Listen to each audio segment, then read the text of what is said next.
Alright guys, I'm going to start SBAC Practice questions 5.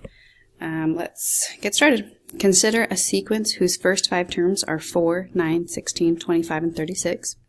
Which function with domain all integers n greater than or equal to 1 could be used to define and continue this sequence? So if the domain is greater than or equal to 1, that means it starts at 1. So this is my first term, second term, third term, fourth term, fifth term. So if I plug in 1, I should get 4. So 2 times 1 plus 1 is 3. Well, that's not 4, so it's not that one. Let's try this one. If I plug in 1, 1 squared plus 1 gives me 2, and I should get 4. So that's not it. Let's try this one. 1 plus 1 squared is, 1 plus 1 is 2, 2 squared is 4.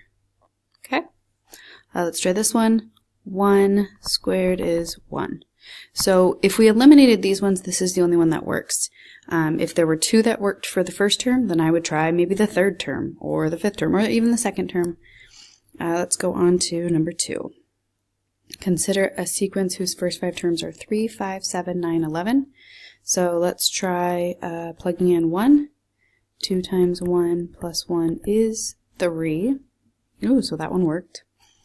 Let's try 2 times 2 plus 1. That's 4 plus 1 is 5. Ooh, it actually works for the first 2 terms.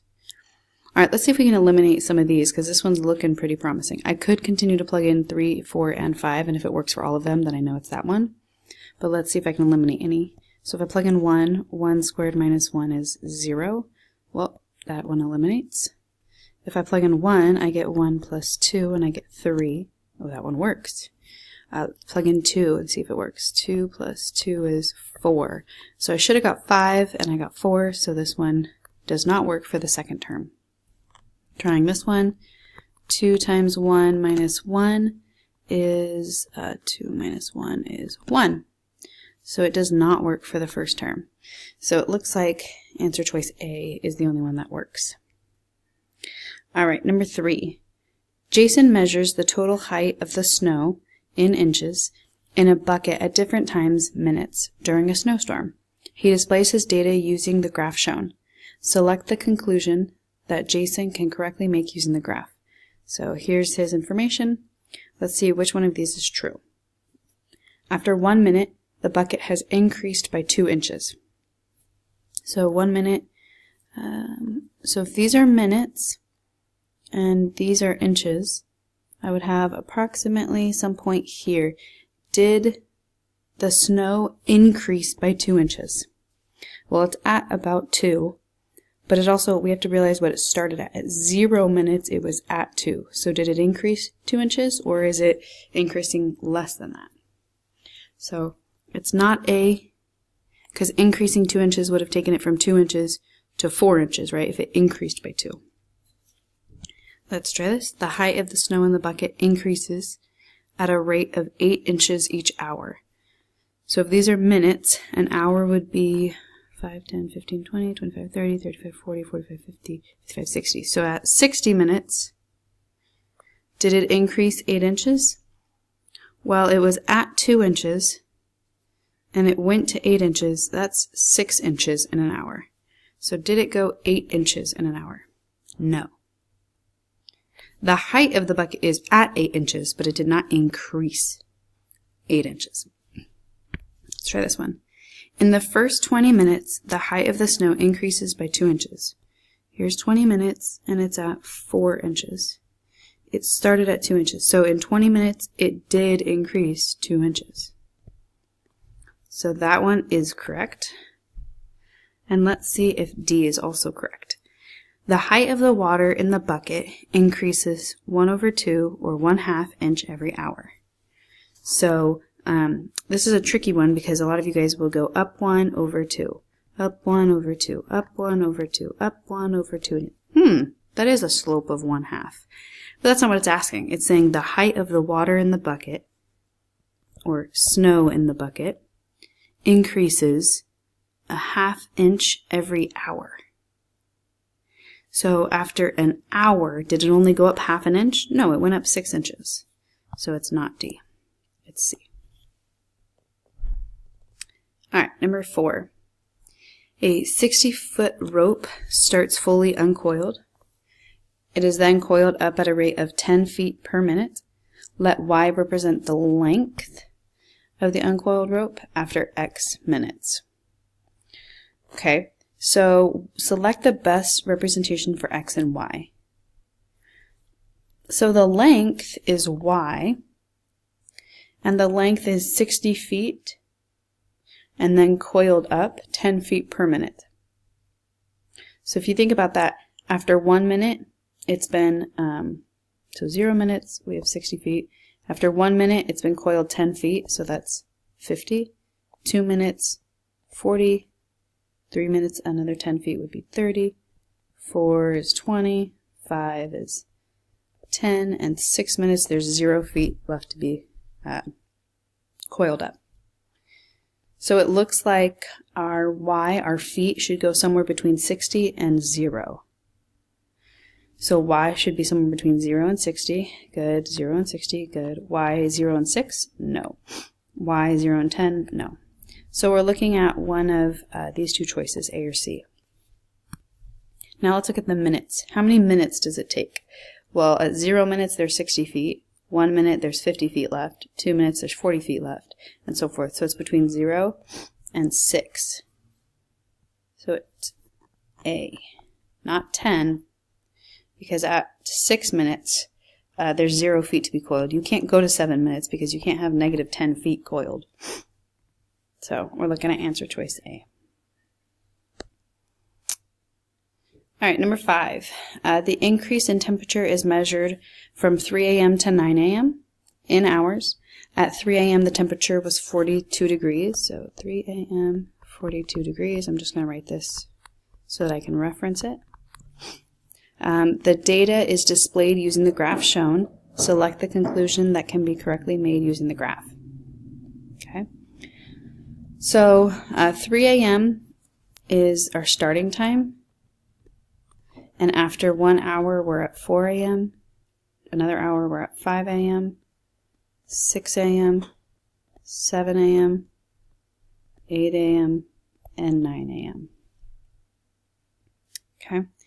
The degrees here was 42 degrees. And this is, excuse me, this is measuring the increase in temperature. So when it goes down, we're talking about a decrease in temperature. And when it goes up, we're talking about that increase. So let's see. At 5 a.m., the temperature is 2 degrees. So 5 a.m., that is here, and we are at -2. So if it was at 42 degrees and it went down 2 degrees, we would be at 40 degrees. So is it at 2 degrees or is it at 40 degrees? Well, it's at 40 degrees, so it's not that one. After 2 hours, the temperature dropped 2 degrees. So we were at 3 a.m. and now we're at 2 hours later and it dropped 2 degrees. Yeah, this is graphing the increase in temperature. So when it's at -2, it decreased 2 degrees. So we have B. Let's try C and D. After 4 hours, the temperature is hotter than it was at 3 a.m. So 1, 2, 3, 4 hours, it looks like our temperature decreased 4 degrees. So that wouldn't be hotter, that would be cooler. So it's not C. At 2 a.m., the temperature is -2 degrees. So 2 a.m., wait a minute. Look at the question. It's from 3 a.m. to 9 a.m. We're not even talking about 2 a.m. So we don't know. That's definitely not our answer. So select the conclusion that can be made correctly using the graph. Well, we can't even conclude on D, so it's not that, it's B. All right, let's look at number 6. Number 6 says, given the formula D equals M divided by V, where D is the density, M represents the mass and has units of grams, and V represents the volume and has units of cubic centimeters. Select the appropriate measurement for density. So if D equals M over V, and the units for m were G, and the units for V were centimeters cube, the one that matches this is D. Okay, let's look at number 7. Describe the graph of the function and state the correct domain and range for the function. So here's our function.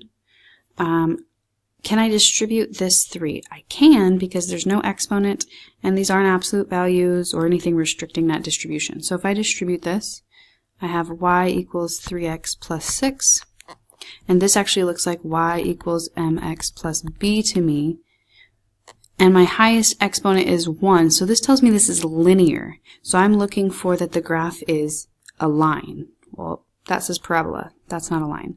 The graph is a line. Okay, good. The graph is a line. Good. And the graph is cubic. No. So now we're looking at choices B and C.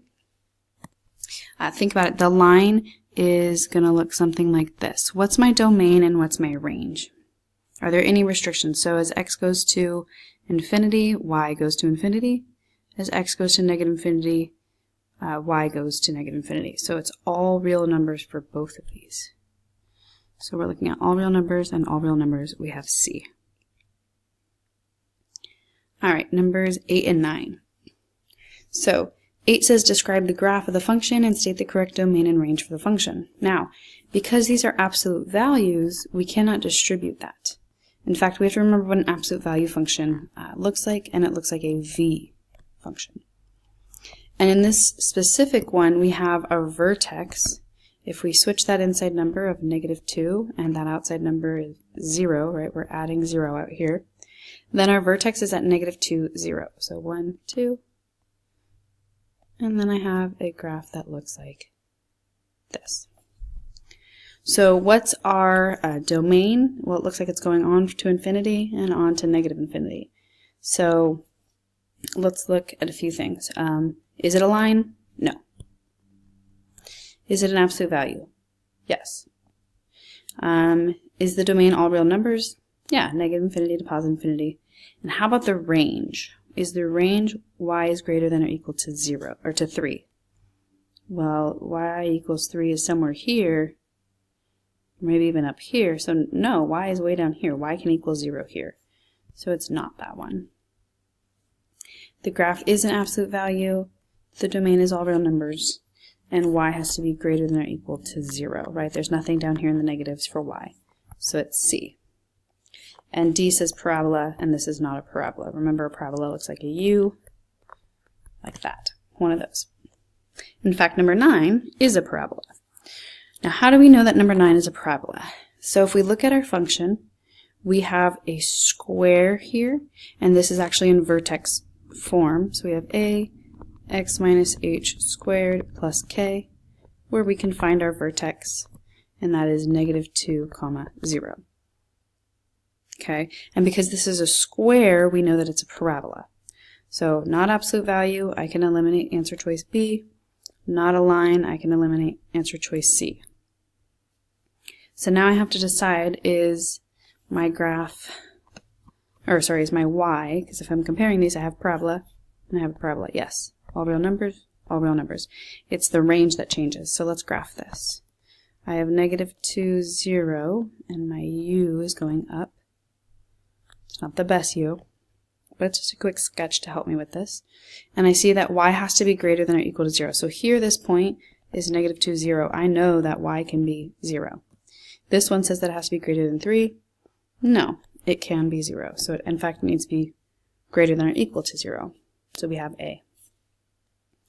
All right, I'll go ahead and continue the rest of the questions in my next video. Thanks.